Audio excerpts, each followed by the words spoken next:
সকালবেলা ঘুম থেকে উঠেই তো আমি অবাক, ভাবছি মাঘ মাস পড়ে গেল নাকি আবার। এতটা পরিমাণ কুয়াশা পড়েছে আজ বলার মতো না। ভাবলাম তো আজ সারাদিন হয়তো রোদই উঠবে না।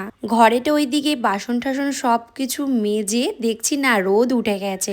তারপরে চলে এসেছি এখানে উঠোন ঝাড় দিতে।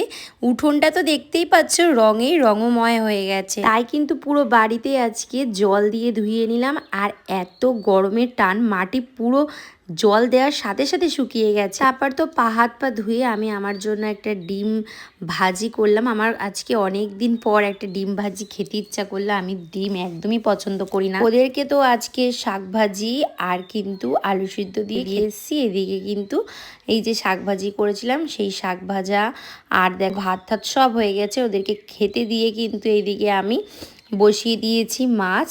ছিল ট্যাংরা মাছ 4 পিস। তো ওর বাবা যেহেতু ট্যাংরা মাছটা একদমই পছন্দ করে না, তাই আগের দিন আনা ছিল মাছ, সেদিনকে মেয়েও বাড়ি ছিল না, তাই 4 পিস মাছ রেখে দিয়েছিলাম যে মেয়ে আসলে মেয়েকে রান্না করে দেব। মেয়ে খুব ভালো খায়, ওর আর ভালো খাওয়া ওই 1 পিস মতো খাবে হয়তো।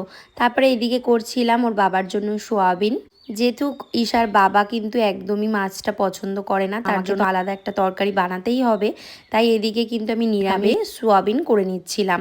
আর সোয়াবিনটা ভালোভাবে ভেজে টেজে সোয়াবিন করে আমি স্নান করে এবার দিয়ে দিচ্ছি পুজো। তো পুজো দেওয়া কমপ্লিট। তারপরে কিন্তু আমি একটু ল্যাব নিয়ে একটা কাজ করছিলাম। ও ঈশার বাবা আমাকে একটা কাজ শিখিয়ে দিচ্ছিল যে তুমি এটা ঘরে করবে। তো যাই হোক, এটাই আমি আর কি শিখছিলাম ওর কাছ থেকে, ও করে আমি শিখছিলাম। দুপুর তখন প্রায় 2:30 মতো বেজে গেছে। এবার যাব লাঞ্চ করতে। তো এবার ভাত টাত গুছিয়ে আমি এবার খেতে বসবো। মেয়েও চলে এসছে। দেখা হবে আবার অন্য কোনো ভিডিওতে। ততক্ষণ ভালো থেকো, সুস্থ থেকো। তো চলো টাটা।